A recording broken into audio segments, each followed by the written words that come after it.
deadlines, targets, pressure. It doesn't matter if you're in sales, marketing, finance, or IT.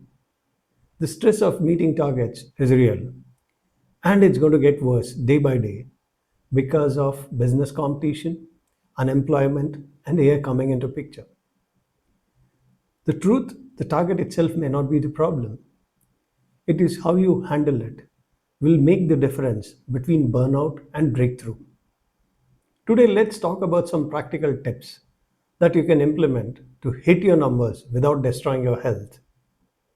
Welcome to the Pep Talks, where we talk about people, experiences, and places that shape your career.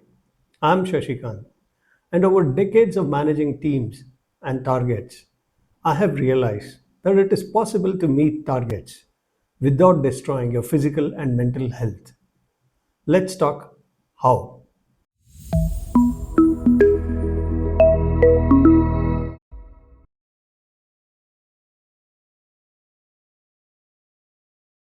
Now, let us start understanding the real cause of your target stress.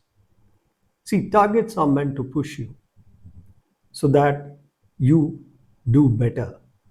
But overambitious target creates chronic stress, which is unhealthy. The real stress comes from unclear priorities, poor time management, and lack of control over resources. Ask yourself, do you plan your day and week, or you just go with the flow and constantly are juggling between the important and urgent tasks? See, recognizing pressure is normal, but distress is avoidable will make the change in your approach. You need to think about what is actually creating a problem for you. Is it your working style? Or is it the task that you're doing? Or is it the working hours? Now, if it is the task that you're doing, then you can go a little further and understand, is it because you don't know how to do the task better and faster? Or is it because the timelines are unreasonable? Understanding this will help you formulate a plan to tackle this and ensure that you deliver without taking stress.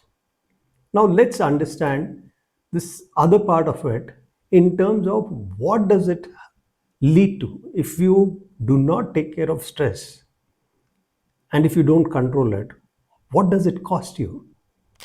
Let's understand the cost of poor stress management.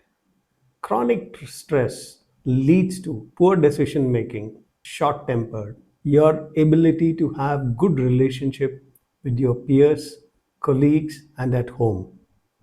It starts giving you sleep issues and your health starts deteriorating, which over a period of time will create health issues if not immediately.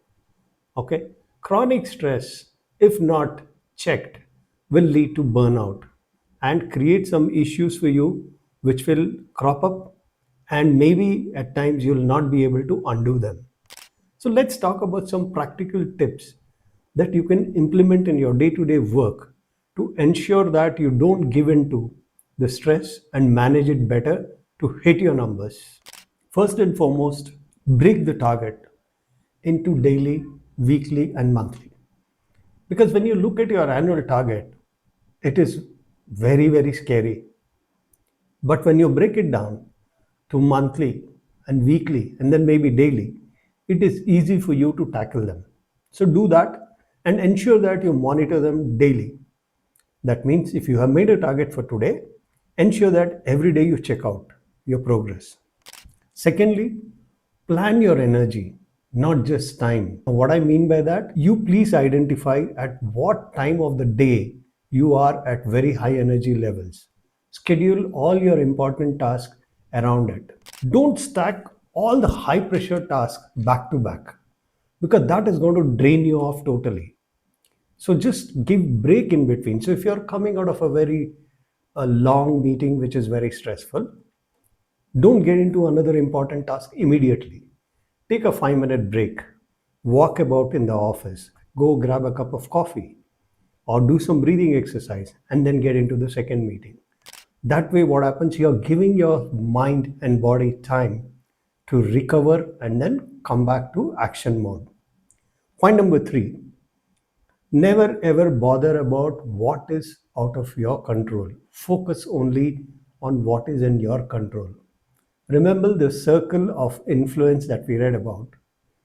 What we cannot control, let's not bother about it.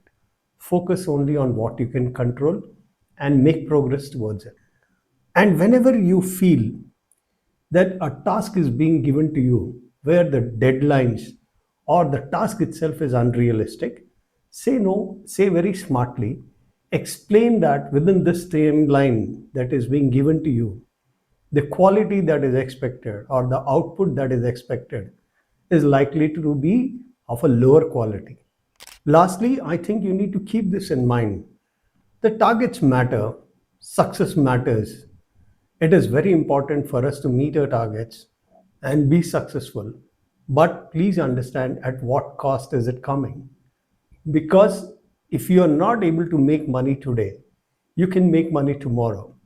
If you lose a job today, you can get a job again. But if you lose your health, at times it may not be possible for you to get it back. And hence, please keep that perspective in mind and work accordingly.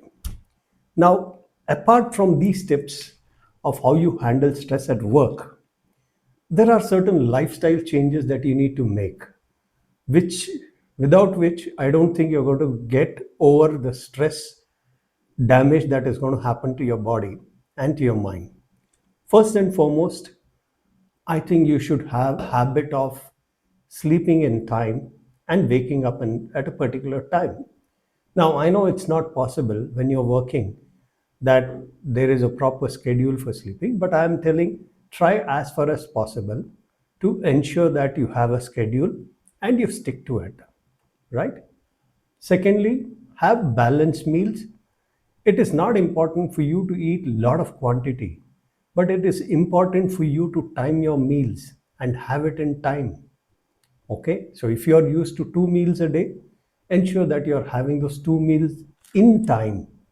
If you are used to 3 meals a day, please ensure you have 3 meals in time. The quantity does not matter, but the timing matters. Please try doing that. If it is not possible 1 odd days, it's fine. But by and large, please try to do that. Thirdly, include some kind of exercise in your schedule. It could be either in the morning, before going to work, or after coming back from work. Now, when I say exercise, I'm not only talking about hitting the gym. I'm talking about taking a walk or doing breathing exercise or doing yoga or playing a sport of your choice. Anything, but try doing it. And in a week of 6 days or 5 days, even if you're able to do it 3 to 4 days, that's good start. So start doing that. Lastly, the one thing that is going to help you above all in managing stress is maintaining a hobby.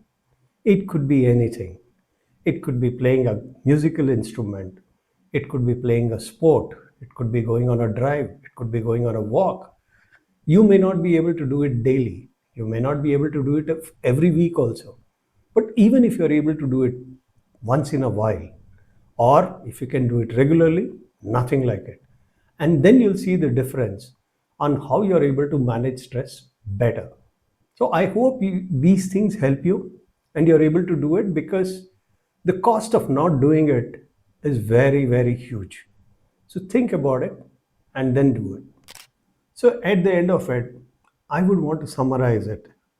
The pressure is part of the professional game, but burnout need not be. With little bit of self-management, tweak in your habits and time management, you can actually meet your numbers and ensure that your health is protected. I know saying it is easy and implementing is going to be a little tough, but please look at the cost of not implementing it and ensure that you implement it. If you like what is being told in this video, please like the video, subscribe to our channel, and share this video with somebody who you think needs to hear this. And always remember, the best target to hit is the balanced life. And I hope you all the best in doing it. See you in the next video.